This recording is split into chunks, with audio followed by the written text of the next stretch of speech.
बस इतना पढ़ लेना कि जिस किताब को तुम पढ़ रहे हो भविष्य में उसमें एक चैप्टर तुम्हारा भी लिखा हुआ हो। तो जय हिंद एवरीवन। आज मैं आपके सामने आई हूँ बहुत ही एक इम्पॉर्टेंट बात करने। जैसा कि आपको दिख रहा है कि हमारा टॉपिक ऑफ कंसर्न है कि is NCERT sufficient for NDA preparation. NDA अगर आप किसी भी कॉम्पिटिटिव एग्जाम के लिए जाते हैं, इनफैक्ट एयरफोर्स के एग्जाम के लिए भी जाते हैं, साथ ही साथ सीडीएस के एग्जाम्स के लिए भी जाते हैं, या फिर आप जेईई मेंस के लिए भी जाते हैं, तो क्या आज का सवाल एक उठ रहा है कि क्या एनसीईआरटी सफिशिएंट है आपके एनडीए की प्रिपरेशन के लिए? क्योंकि यूपीएससी की डिमांड क्या है, यूपीएससी के क्वेश्चन ऑफ लेवल क्या है, आप जो पढ़ रहे हैं क्या उतना ही पढ़ लेना सफिशिएंट होगा किसी भी एग्जाम में बैठने के लिए? क्योंकि आज के बढ़ते कॉम्पिटिटिव एग्जाम को देखते हुए हमें ये जानना बहुत ज़रूरी है कि जिन क्वेश्चंस को हम करने वाले हैं अटेम्प्ट, जिस एग्ज़ाम में हम बैठने वाले हैं अपने लक्ष्य को पाने के लिए, क्या हम इतने तैयार हैं? क्या हमारी तैयारी इतनी मजबूत है? क्या जिन सवालों को हम पढ़ के गए हैं, जिन किताबों को हम पढ़ के गए हैं, क्या उनमें इतना दम था कि हम अपने एनडीए एग्ज़ाम को क्रैक कर पाएँ? क्योंकि ये सवाल जितने आप अपने से पूछेंगे और जितनी ज़्यादा जल्दी आप इन सवालों के जवाब जान जाएंगे अपनी प्रिपरेशन के दौरान, उतनी ही सटीक और सही तैयारी आप कर पाएंगे।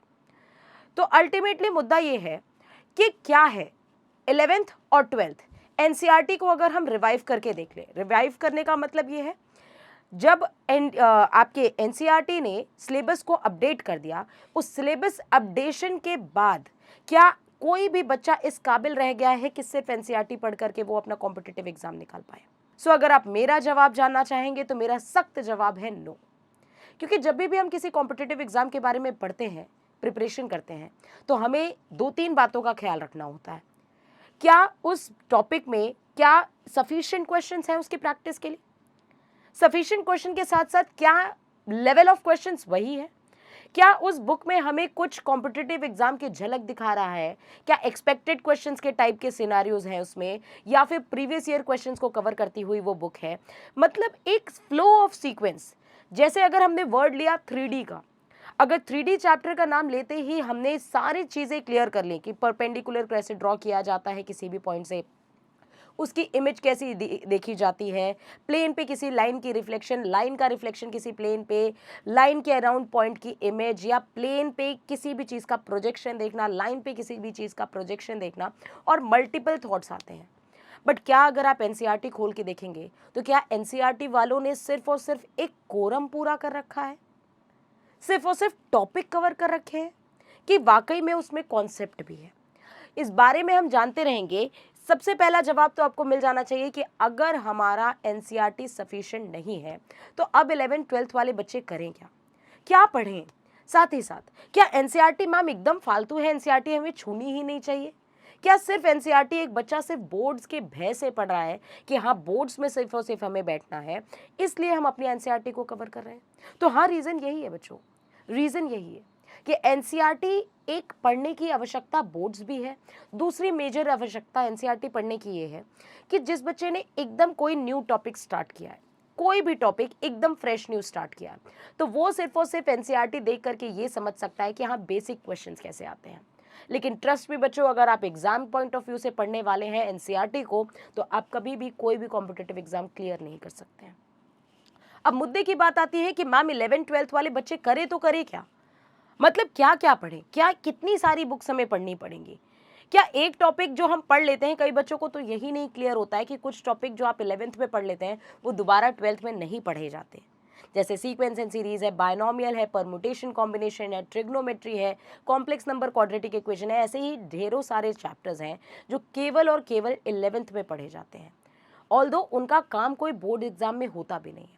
तो जो बच्चे लापरवाही कर जाते हैं 11th के क्लास में और फिर सोचते हैं 12th में बोर्ड्स देना है, उनको बोर्ड्स में शायद नंबर अच्छे मिल जाएं, लेकिन बोर्ड्स के बाद कॉम्पिटिटिव एग्जाम में उनका कोई भी पॉइंट ऑफ व्यू नहीं रह जाएगा, उनका सिलेक्शन बहुत ही दुविधापूर्ण हो जाएगा।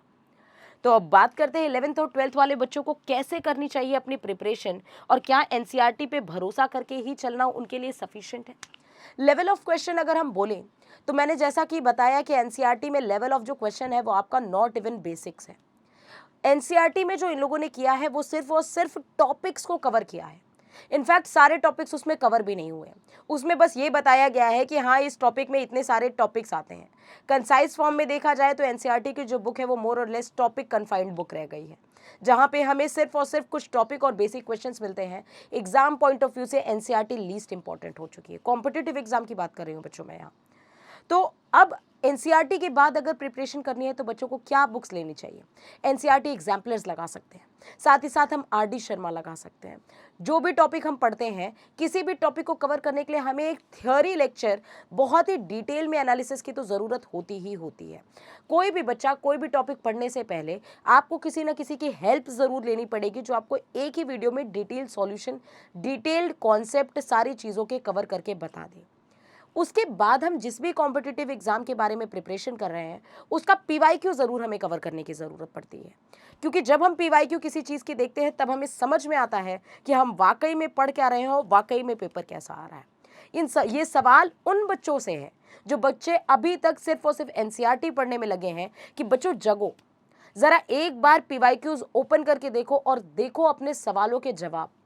क्या तुम उन क्वेश्चन को समझ भी पा रहे हो?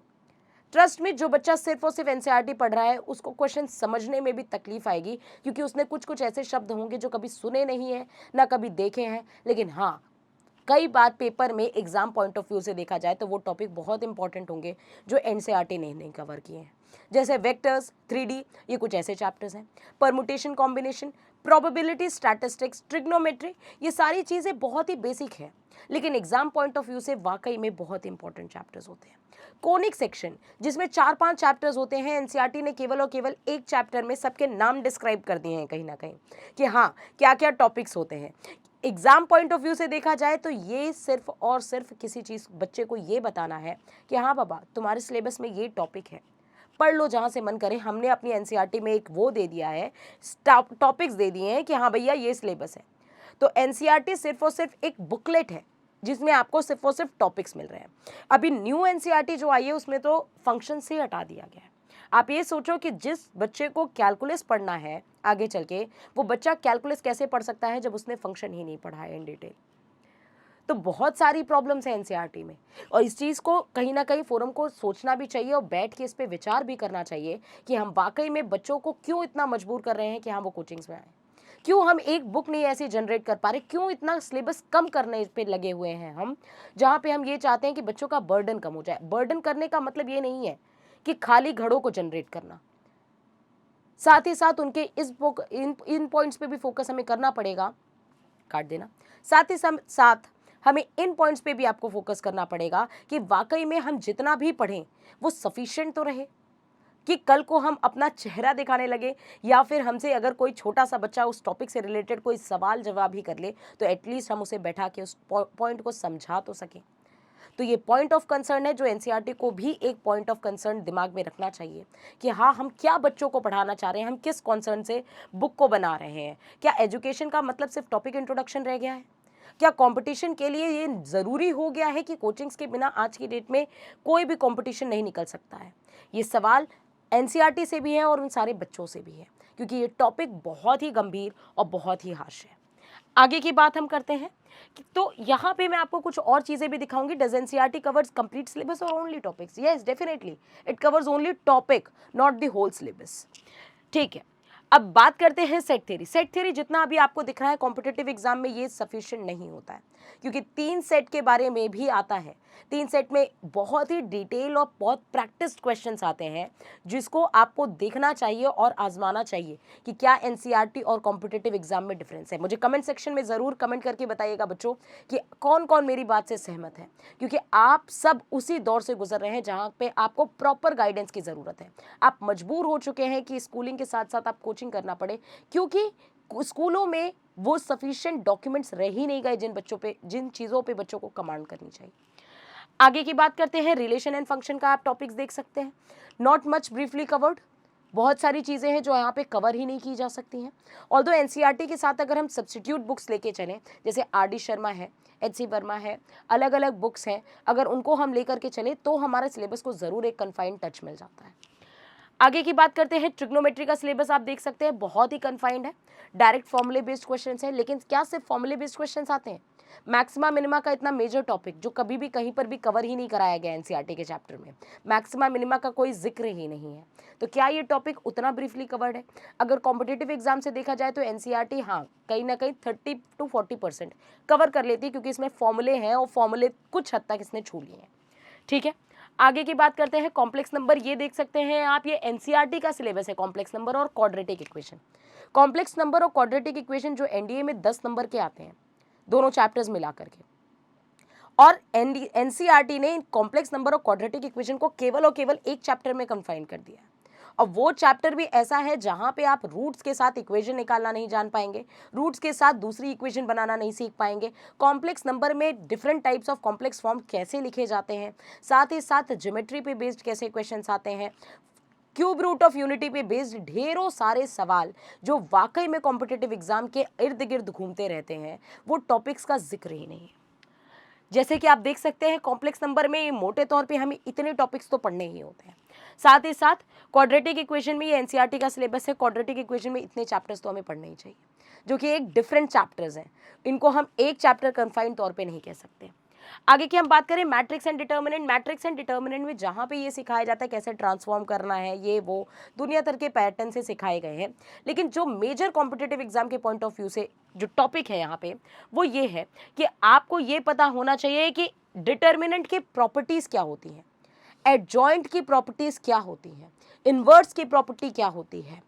ये ढेरों सारी प्रॉपर्टीज, इन्वर्स की प्रॉपर्टी, ट्रांसपोज की प्रॉपर्टी, एडजॉइंट की, डिटर्मिनेंट की, मैट्रिक्स की कुछ स्पेशल टाइप्स के डिटर्मिनेंट की प्रॉपर्टीज, कैसे रिएक्ट करता है, सिमेट्रिक मैट्रिक्स और स्क्यू सिमेट्रिक मैट्रिक्स की कुछ प्रॉपर्टीज की कलेक्शन, जो एक कन्फाइंड नोट्स बनाते हैं। लेकिन हाँ, एनसीईआरटी में इन प्रॉपर्टीज के बारे में कोई जिक्र नहीं है। तो क्या ये कॉम्पिटिटिव एग्जाम निकालने के लिए सफिशिएंट हुई बच्चों? जहाँ पे क्वेश्चन ही कॉम्पिटिटिव एग्जाम, मैं कहती हूँ 12th में बोर्ड्स में अगर एग्जाम नंबर्स आ भी गए तो 12th के बाद हमारे फ्यूचर का क्या हम किसी काबिल रह जाएंगे कि किसी भी कॉम्पिटिटिव एग्जाम में बैठ जाएंगे? आज की डेट में आप अपने सोसाइटी में लाइव एग्जाम्पल्स दे सकते हैं जहां 90, 95%, 96% स्कोर करने वाला बच्चा भी घर पे बैठा है। लेकिन हाँ, जो सही समय पे जग चुका है बच्चा, जो 70%, 80% वाला बच्चा है, वो आज की डेट में आपको कहीं सेटल्ड दिख रहा होगा, जिसने होश में काम किया है कि हाँ वाकई में मुझे 11th और 12th में क्या काम करना है अपने फ्यूचर के लिए। आगे के सिलेबस की हम बात करें, स्टैटिस्टिक्स और प्रोबेबिलिटी का सिलेबस आप देख सकते हैं। कोरिलेशन, रिग्रेशन, बहुत ही डिटेल में क्वेश्चंस आते हैं, अच्छे क्वेश्चंस आते हैं। वेरिएंस और स्टैंडर्ड डेविएशन पे अच्छे खासे क्वेश्चन बनते हैं। साथ ही साथ प्रोबेबिलिटी एनसीईआरटी में क्या है, 2 पार्ट्स में डिवाइडेड है। 11th में भी प्रोबेबिलिटी पढ़ाई जाती है, 12th में भी प्रोबेबिलिटी पढ़ाई जाती है। लेकिन दुर्भाग्य की बात तो ये है बच्चों कि 11th और 12th अगर हम मिला भी दें तो भी ये कॉम्पिटिटिव एग्जाम का 50% भी कवर नहीं कर पाती। ऐसा क्यों हम मतलब सिलेबस को इतने कन्फाइन करने पे लगे हुए हैं कि आज की डेट में वो सिलेबस पूरा हो ही नहीं पा रहा है। ये बहुत ही क्वेश्चनेबल चीज़ है। या तो हम सिलेबस में चैप्टर ही हटा दें, लेकिन नाम लेकर के चैप्टर छोड़ने का सेंस नहीं समझ में आता। आगे की बात करते हैं, स्टैटिस्टिक्स और प्रोबेबिलिटी में आप देख सकते हैं 11th और 12th, ये 12th का कंबाइंड सिलेबस है। साथ ही साथ ये 11th और 12th में जितनी स्टैटिस्टिक्स और प्रोबेबिलिटी आती है वो लिखा हुआ है। ऑल्दो ये बहुत ही बेसिक चीज़ें दी हुई हैं, बहुत ही बेसिक चीज़ें हैं, क्वेश्चंस भी बहुत ही बेसिक लेवल पे आते हैं। कंटिन्यूटी और डिफरेंशियबिलिटी एनसीईआरटी का ही सिलेबस है, लेकिन ये नॉट इवन कंप्लीट सिलेबस है, बहुत ही बेसिक चीज़ें हैं इसमें। साथ ही साथ इंटीग्रेशन, एप्लीकेशन ऑफ इंटीग्रेशन। हाँ, एक चैप्टर की तारीफ ज़रूर करना चाहूँगी एनसीईआरटी की, वो है sequence and series. Sequence and series काफ़ी बेहतरीन टॉपिक बनाया गया है क्वेश्चन लेवल पे, but theoretical point of view से देखा जाए तो वो भी मैच नहीं करता है। तो हाँ, एनसीईआरटी के कुछ मिसलेनियस के टॉपिक ज़रूर कवर करते हैं कि अगर हम किसी कॉम्पिटिटिव एग्जाम में देखें, खासकर एनडीए की बात करूं, तो एनसीईआरटी पढ़ करके आप किसी भी एग्जाम में 10 से 15 क्वेश्चन तो ज़रूर ही कर लेंगे अगर आपने एनसीईआरटी ढंग से पढ़ा है। लेकिन क्या 10 से 15 क्वेश्चन में आपको वर्दी मिल जाएगी? ऐसे ही बहुत सारी चीज़ें हैं बेटा। तो अब पॉइंट ये आता है कि मैम हम पढ़ें क्या, कौन सी एक ऐसी बुक ले जिससे हमारे पूरे कोर्स को कवरेज हो जाए और साथ ही साथ सारी चीज़ें कवर हो जाए। मैंने आपको जैसे कि बताया, एनसीईआरटी के साथ साथ आप एनसीईआरटी एग्जाम्पलर लगाओ और आर.डी. शर्मा और एच.सी. वर्मा या फिर अलग कुछ बुक्स की हेल्प साथ साथ ले सकते हैं। हमारी जो बुक है एनडीए की बुक, जो कन्फाइंड पूरे तरीके से बेसिक से लेकर के टॉप लेवल तक जाती है, बेसिक से कहने का मतलब है बिगिनर्स, जो अभी अभी 11th और 12th में बच्चा है, क्योंकि हमारे यहाँ 11th और 12th के बच्चे डायरेक्टली इन्हीं बुक्स को सॉल्व करते हैं। ये एकदम बेसिक से लेकर के मेंस लेवल तक की आपकी प्रिपरेशन कराती है। ये वो बुक है जो टॉपिक वाइज डिवाइडेड है। आपने अगर किसी भी टॉपिक का आर्गूमेंट पढ़ा, जैसे कॉम्प्लेक्स नंबर में आर्गूमेंट सेक्शन होता है, आर्गूमेंट पढ़ा तो आर्गूमेंट में ही आपको लगभग 10 सवाल मिल जाएंगे जो वेराइटी ऑफ क्वेश्चन डिसाइड करेंगे। सिर्फ और सिर्फ वो क्वेश्चन इसलिए नहीं है कि गिनती गिनाए जाए, वो क्वेश्चन ऐसे हैं कि आर्गूमेंट में 10 तरह के जितने सवाल बन सकते होंगे वो सारे सवाल आपको वहां देखने को मिलेंगे। मिसलेनियस टॉपिक अलग से बनाया गया है जिसमें expected question, PYQ question, miscellaneous questions, सारे क्वेश्चंस का कलेक्शन है जो आपको एक ही बुक पढ़ने के बाद सफलता सुनिश्चित करवाएगी। ये बच्चों मेरी गारंटी है कि अगर आपने एक बुक प्रॉपर तरीके से पढ़ ली तो आप कहीं से भी ये नहीं कह सकते, क्योंकि हर बार हमने प्रूव किया है। एनडीए का एग्जाम जब जब हुआ है तब हमने प्रूव किया है कि हाँ एनसीईआरटी एनडीए की बुक हमारी कितनी कारगर है और कितने सवाल और कितने प्रॉपरली आए हैं, और ये बच्चों के एक्सपीरियंसेस भी हमने आपको शेयर किए हुए हैं कई बार। तो बुक्स के लिए बिल्कुल भी डिले ना करें, ऑर्डर अभी फ्री डिलीवरी है। हेल्पलाइन नंबर पे आप कॉल कर सकते हैं 9696330033 पे। साथ ही साथ आपको अभी 25% डिस्काउंट चल रहा है, तो ये एक बहुत ही प्लस पॉइंट है। इसके साथ साथ एनसीईआरटी का पैटर्न, एनडीए का पैटर्न आपको अच्छे से पता ही है कि 2.5 घंटे में आपको 300 मार्क्स के क्वेश्चन करने होते हैं, जहाँ पे 120 क्वेश्चन आ रहे होते हैं। 2.5 नंबर का एक सवाल होता है, -0.3 आ रहे होते हैं। साथ ही साथ ये चैप्टर वाइज वेटेज होता है। 11th और 12th दोनों पे ध्यान देना होता है बेटा। एक टॉपिक पे पढ़ के कभी भी आप 11th और 12th दोनों को मजबूत रखना है आपको, इसीलिए सारी एनसीईआरटी का ध्यान भी रखना है। ये कुछ एक कवरेज है chapter wise, that is not that much important for you, but you have to focus on this. Although I think my point of view is clear to you. You have to think about your future, what you have to do, what are do's and don'ts in your life. You have to decide it yourself. क्या करना है, कब करना है, कितने समय पे करना है, क्यों किसी चीज़ को लेट करना। जब कोई टॉपिक पढ़ा जाए तो ऐसा पढ़ा जाए कि उसके जो भी क्वेश्चंस आए हम उसमें करने के काबिल हो जाए, कम से कम 80 to 90% क्वेश्चंस हम उस टॉपिक के कर सकें। तो रिसर्च करो बेटा, फ्यूचर आपका है, आपका फ्यूचर आपके हाथ में है। जागरूक हो, हाथ में सेलफोन्स हैं, स्मार्टफोन्स हैं, हम रिसर्च ही कर रहे हैं, तो क्यों ना हम अपने फ्यूचर को 2 साल ऐसे दें जहाँ पे हमें ये चीज़ क्लियर हो जाए कि हमें क्या पढ़ना है क्या नहीं पढ़ना है। 2 साल के बाद पछतावा करने का कोई तोड़ ही ना रह जाए। मिलते हैं आपसे नेक्स्ट वीडियो में। आई होप आपको ये वीडियो पसंद आई हो। ख्याल रखिए, ध्यान रखिए अपना। जय हिंद, जय भारत।